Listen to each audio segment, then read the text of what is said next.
নারীজ্ঞানের চিরন্তন আলোকবর্তিকা হজরত সৈয়দা নাফিসা রাদিয়াল্লাহু তাআলা আনহা, যিনি ছিলেন রসুল করিম সাল্লাল্লাহু আলাইহি ওয়াসাল্লামের আদরের নাতি, জান্নাতি যুবকদের সর্দার ইমাম হাসান রাদিয়াল্লাহু তাআলা আনহুর বংশধর। ইমাম হাসান রাদিয়াল্লাহু তাআলা আনহুর বংশের অর্থাৎ আওলাদে রাসূলের দ্বিতীয় প্রজন্মের নাতি এবং সপ্তম প্রজন্মের একজন আহলে বাইতের সদস্য, অত্যন্ত আবেদা, জাকেরা, শাকেরা এবং শাফি মাজহাবের প্রণেতা ইমাম শাফি রহমাতুল্লাহ আলাইহির হাদিসের উস্তাজা সৈয়দা নাফিসা রহমাতুল্লাহ আলাইহির কবর জিয়ারত করতে আপনাদেরকে নিয়ে এসেছি। এই মহিয়সী নারী 60 বছর বয়সে 30 বার পায়ে হেঁটে পবিত্র হজ সম্পাদন করেছেন।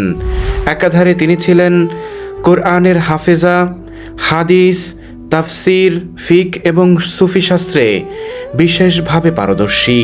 একাধারে তিনি শাফি মাজহাবের প্রণেতা ও হাম্বলি মাজহাবের প্রণেতা ইমাম শাফি ও আহমদ ইবনে হাম্বলের হাদিস এবং তাফসিরের শিক্ষিকাও ছিলেন। তিনি কোরআন তিলাওয়াতরত অবস্থায় এই জায়গাটিতেই ইন্তেকাল করেন। যখন তিনি ইন্তেকাল করেন তখন তার স্বামী তার লাশটাকে মদিনায় নিয়ে যেয়ে জান্নাতুল বাকিতে দাফন করার জন্য মনস্থির করেন। সবচেয়ে অলৌকিক ঘটনাটি ঘটে তখন যখন তিনি মিশরে মৃত্যুবরণ করার পর মিশরীয়রা এখানেই তাকে রেখে দেওয়ার আপত্তি করেন। অন্যদিকে তার স্বামী তাকে জান্নাতুল বাকিতে পরিবারের অন্য সদস্যদের সাথে কবর দেওয়ার জন্য মনস্থির করেন। যখন মিশরীয় এবং তার স্বামীর পাল্টাপাল্টি মন্তব্যে স্থগিত হয়ে যায় তার দাফন কার্য, সে রাতেই রসুল করিম সাল্লাল্লাহু আলাইহি ওয়াসাল্লাম স্বপ্নে নির্দেশ দেন মিশরীয়দের মাঝে তাকে যেন রেখে দেয়া হয়, তার বরকতে রহমত নাজিল হবে মিশরের উপরে। তাই তো তাকে বলা হয় মিশরের মাহবুবা অর্থাৎ প্রিয়সী।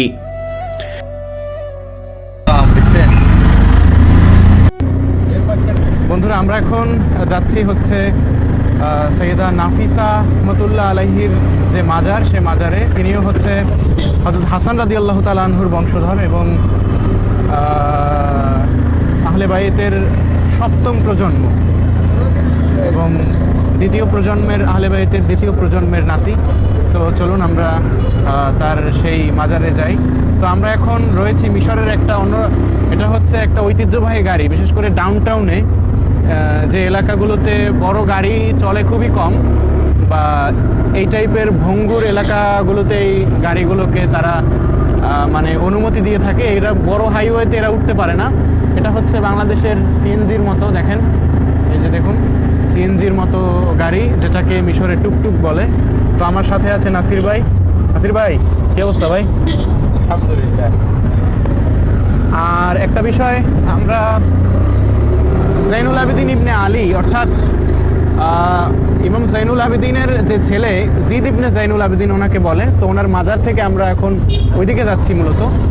মূল যে বিষয়টা হয়েছে, আমরা ওখান থেকে যখন বের হয়েছি তখন একজন মিশরীয় আমাদের সাথে অনেকক্ষণ কথা বললো এবং আমরা এই যে আমরা ভাড়াও জানতাম না যে কত ভাড়া, এমনি জায়গা চিনি কিন্তু ভাড়া জানতাম না। তো উনি দামাদামি করে দিল এবং উনি টাকাও দিয়ে দিল। টাকা যে ভাড়া সেটা দিল এবং এক্সট্রা টাকা দিল। ওইটা বললো যে গাড়িওয়ালা যে ওনাকে নিতে, আর গাড়ি ভাড়া দিয়ে দিল। আমরা অনেক জোরাজুরি করছি যে গাড়ি ভাড়া দেওয়ার দরকার নাই, কিন্তু তিনি আমাদেরকে গাড়ি ভাড়া দিয়ে দিল যেই শুনলো যে আমরা সৈয়দা নাফিসার ওখানে যাচ্ছি। তো সৈয়দা নাফিসার প্রতি মানুষের ভক্তি এবং শ্রদ্ধা, ভালোবাসা এরকমই। এবং রসুল করিম সাল্লাল্লাহু আলাইহি ওয়াসাল্লাম যখন তিনি মারা গেলেন তখন বিবির স্বপ্নে তাকে বলেছিলেন যে তোমরা মিশরের সম্পদ মিশরেই রাখো। তো আমরা সে সকল ইতিহাসগুলোই জানবো। তো চলুন আমরা আমাদের সেই কাঙ্ক্ষিত স্থান সৈয়দা নাফিসার যে কবর, সেখানে যাই। জান্নাতের পাহাড় জাবালে মুকাত্তামের পাদদেশ থেকে পথ চলতে চলতে খুব অল্প সময়ের মধ্যেই আমরা চলে এসেছি সৈয়দা নাফিসা রাদিয়াল্লাহু তাআলা আনহার মাকবারায়। আসসালামু আলাইকুম রহমতুল্লাহি ওয়া ইতিহাস, ঐতিহ্য, সভ্যতা এবং সালতানাতের আতুরঘর মিশরের রাজধানী কায়রো থেকে আপনাদের শুভেচ্ছা জানাচ্ছি। আজকে আমরা রয়েছি জান্নাতের পাহাড় জাবালে মুকাত্তামের পাদদেশে। যেটি পৃথিবীর দ্বিতীয় বৃহৎ কবরস্থান এবং যে সম্পর্কে হযরত আদম আলাইহিস সালাম বলেছিলেন, ইয়া আইয়ুহাল জাবালুল মারহুম সাফু জান্নাতিন তুদফানু ফিহা রাইসুল জান্নাহ, অর্থাৎ হে জান্নাতের পাহাড়, তোমার মৃত্তিকা সুবাসিত এবং তোমার পাদদেশে দাফিত হবে অসংখ্য জান্নাতের অধিবাসীদের। আজকে ঠিকই আমরা সেই জান্নাতের অধিবাসীদের মধ্যে অন্যতম ইমাম হাসান রাদিয়াল্লাহু তাআলা আনহুর বংশের, অর্থাৎ আওলাদে রাসূলের দ্বিতীয় প্রজন্মের নাতি এবং সপ্তম প্রজন্মের একজন আহলে বাইতের সদস্য, আবেদা, জাকেরা, শাকেরা, শাফি মাজহাবের প্রণেতা ইমাম শাফি রহমাতুল্লাহ আলাইহির হাদিসের উস্তাজা সৈয়দা নাফিসা রহমাতুল্লাহ আলাইহির কবর জিয়ারত করতে আপনাদেরকে নিয়ে এসেছি। সৈয়দা নাফিসা রাদিয়াল্লাহু তাআলা আনহার মাজার। এই এলাকাটি আহলাল বাইত স্ট্রিট এর অংশ। আশেপাশে বহু সুফি খানকা ও প্রাচীন আহলে বাইত বা নবী পরিবারের সদস্যদের কবর রয়েছে। একাধারে এটি ইসলামিক কায়রোর ইউনেস্কো কর্তৃক ওয়ার্ল্ড হেরিটেজ সাইটের অন্তর্ভুক্ত। কায়রোর হৃদয়, ইতিহাস আর আধ্যাত্মিকতার মিলনস্থল এই জায়গাটি। এটাই সেই পবিত্র ভূমি যেখানে চিরনিদ্রায় শায়িত রয়েছেন সৈয়দা নাফিসা রাদিয়াল্লাহু তাআলা আনহু। তার ইন্তেকালের পরপরই এই স্থলে একটি কবরগৃহ নির্মিত হয় আর ধীরে ধীরে এটি রূপ নেয় এক মহিমান্বিত মসজিদ কমপ্লেক্সে। ঐতিহাসিক সূত্র অনুযায়ী প্রাথমিক সমাধি নির্মিত হয় নবম শতকের পরপরই। মাজারকে মাশহাদ বা পরিপূর্ণ স্মৃতিসৌধে রূপ দেন ফাতিমীয় খলিফা আল মুনতাসির বিল্লাহ 1089 খ্রিস্টাব্দে। 1138 সালে ফাতিমীয় খলিফা আল হাফিজ গম্বুজ এবং মেহরাব স্থাপন করেন, অর্থাৎ ফাতিমীয় যুগেই এই স্থান একটি গুরুত্বপূর্ণ তীর্থস্থানে পরিণত হয়।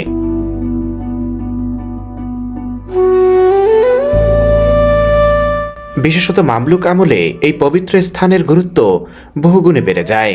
সুলতান আর নাসির মোহাম্মদ ইবনে কালাউনের শাসনামলে মাজারের পাশে একটি মসজিদ নির্মিত হয়। এ সময় জিয়ারাত, ওয়াকফ ও ধর্মীয় কার্যক্রম ব্যাপকভাবে বৃদ্ধি পায় এই মাজার এবং মাজার কমপ্লেক্সের আশেপাশে।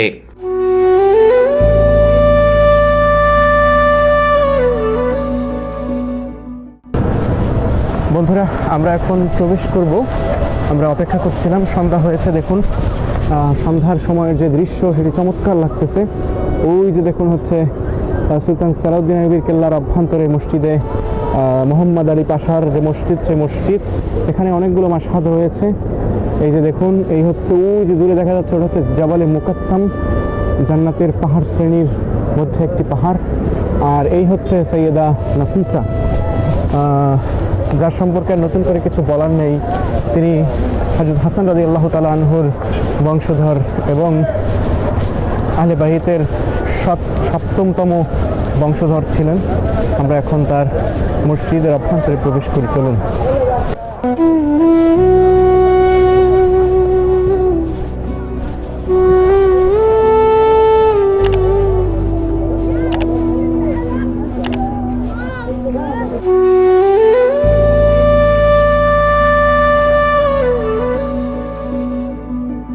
আমরা পরন্ত বিকেলে আপনাদেরকে দেখিয়েছিলাম যে এটার সামনের অংশ। আমরা সন্ধ্যা হওয়ার জন্য অপেক্ষা করছিলাম, কারণ সন্ধ্যার পরেই এর মূল যে সৌন্দর্য সেটা ফুটে ওঠে।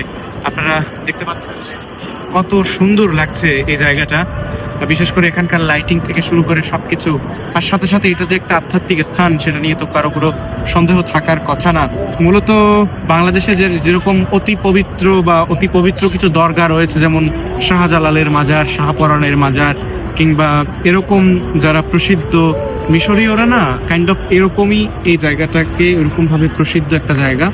তো এখানে প্রতিটা নামাজের পরে অসংখ্য মানুষ, মানে মিশরের বিভিন্ন প্রান্তর থেকে, গ্রাম থেকে, শহর থেকে, বিভিন্ন জায়গা থেকে মানুষদের দাফন করার আগে যে সালাতে জানাজা সেটা পড়ার জন্য এখানে নিয়ে আসি। হ্যাঁ, আমরা একবার কিন্তু জুমার নামাজে এখানে এসেছিলাম, দেখি 20 থেকে 25টা কফিন একের পরে এক ঢুকাচ্ছে এর অভ্যন্তরে। পরবর্তীতে জিজ্ঞেস করে জানলাম যে এটা এখানকার নিত্য নৈবেদ্যিক কাজ। তো চলুন, আসলে এটা দ্বারাই বোঝা যায় যে এই জায়গাটা কতটা পবিত্র, মানুষের হৃদয়ে কতটা স্থান দখল করে নিয়েছে। তো চলুন এর অভ্যন্তরে যাই এবং জানানোর চেষ্টা করি এর ইতিহাস। চোখ ধাঁধানো গ্রানাইট ও মার্বেল পাথরের ঝকঝকে শোভা আর উপরে ঝুলে থাকা দৃষ্টিনন্দন ঝাড়বাতি ও রঙিন কাজ, সব মিলিয়ে এ মসজিদের সৌন্দর্য যেন এক অনন্য মহিমায় উদ্ভাসিত।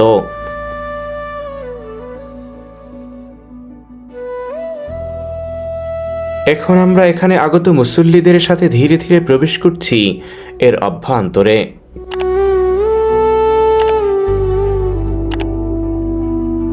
বিশ্বাস করুন, এটি শুধু একটি মসজিদ বলে মনে হয় না, মনে হয় যেন শান-শৌকত ভরা কোনো রাজপ্রাসাদের অভ্যন্তরে প্রবেশ করছি।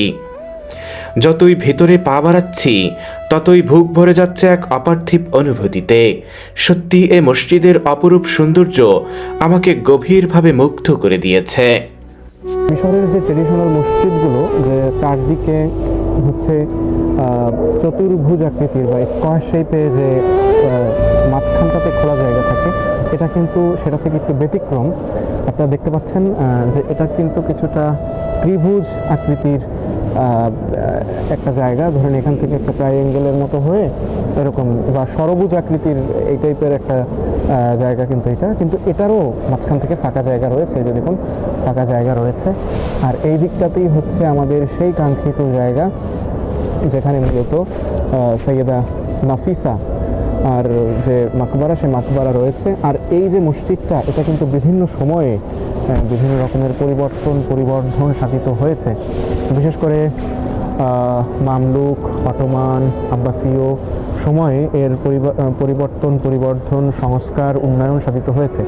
বিশেষ করে সর্বশেষ এই মসজিদটা যে কাঠামোর উপরে দাঁড়িয়ে আছে, এটা মামলুক, আব্বাসীয় এবং অটোমানদের স্থাপত্য মিশেল বিভিন্ন, যেমন এখানকার যে মিনারগুলো রয়েছে সেগুলো মামলুক আব্বাসীয় শাসনামলে তৈরি করা। আর এখানে যে স্ট্রাকচারটা রয়েছে কিছুটা হচ্ছে অটোমানদের স্থাপত্য রীতির উপরে দাঁড়িয়ে আছে, কিছুটা মামলুক। তো এটা হচ্ছে একটা মিক্সড জায়গা। তো পরবর্তীতে বর্তমানে এই জায়গাটা দেখতে পাচ্ছেন আপনারা সংস্কার এর আওতায় রয়েছে এবং মিনিস্ট্রি অফ হেরিটেজ থেকে জায়গাটা রক্ষণাবেক্ষণ করা হচ্ছে। এই হচ্ছে চত্বর। আমরা চত্বর দেখা শেষে এখন আমরা কিন্তু একদম অভ্যন্তরে প্রবেশ করছি। আর এই যে এটা হচ্ছে মসজিদের একটা অংশ, এটাও কিন্তু মসজিদের অংশ। আবার এই চত্বর শেষে ওটাও মসজিদের অংশের ভিতরে পড়ে। দেখুন ওখানে একটা গম্বুজ রয়েছে, তো অনেকগুলোই গম্বুজ রয়েছে। এই যে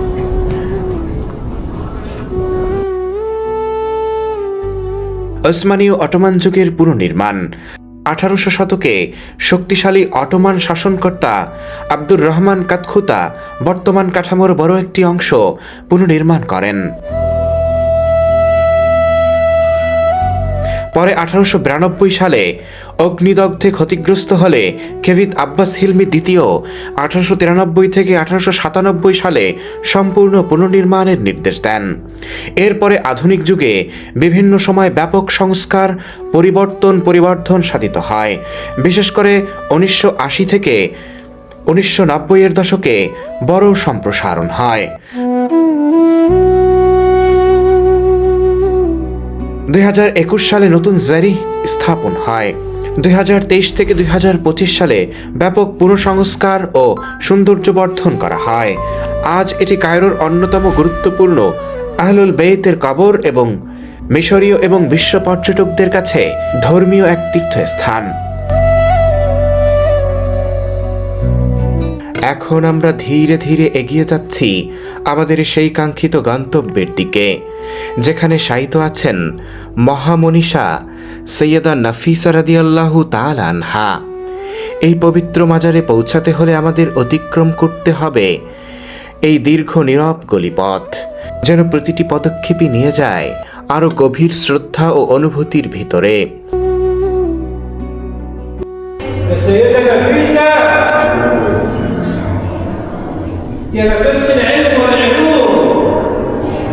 অবশেষে আমাদের সামনে উন্মোচিত হলো পবিত্র সেই স্থান।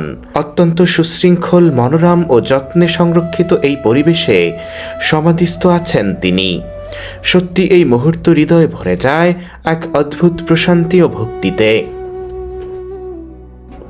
ইসলামের ইতিহাসে নারী ইলম, তাকওয়া ও আধ্যাত্মিকতার যে উজ্জ্বল নক্ষত্র যুগে যুগে আলো ছড়িয়ে যাচ্ছে, তার মধ্যে অন্যতম ছিলেন হযরত সৈয়দা নাফিসা রাদিয়াল্লাহু তাআলা আনহা।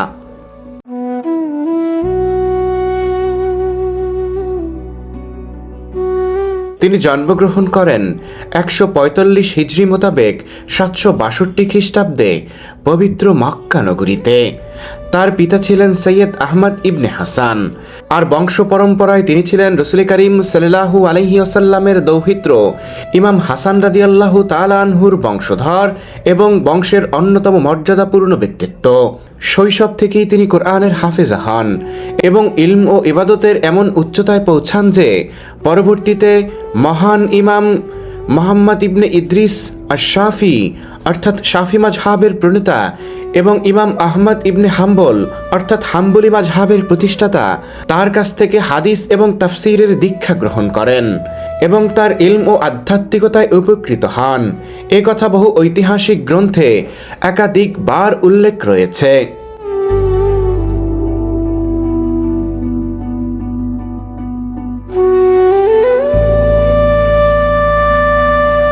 ইতিহাসবিদ আল মাকরিজি তার গ্রন্থে উল্লেখ করেন, সৈয়দা নাফিসা ছিলেন অত্যন্ত দানশীলা, দয়ালু এবং খোদাভীরু এক মহান সাধিকা।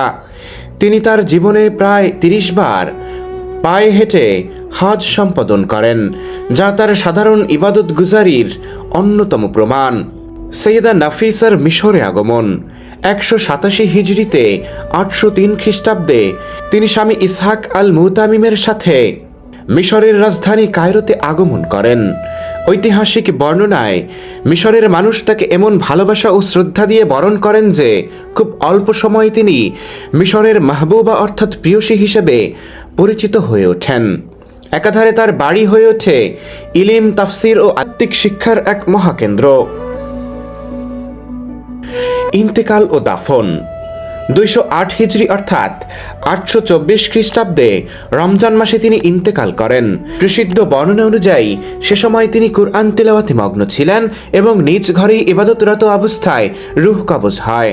তার স্বামী প্রথমে ইচ্ছে করেছিলেন মরদেহ মদিনায় নিয়ে জান্নাতুল বাকিতে পরিবারের অন্য সদস্যদের সাথে কবরস্থ করার, কিন্তু মিশরীয় সাধারণ মানুষের প্রবল অনুরোধ জানায় তিনি যেন মিশরেই তাকে সমাহিত করেন।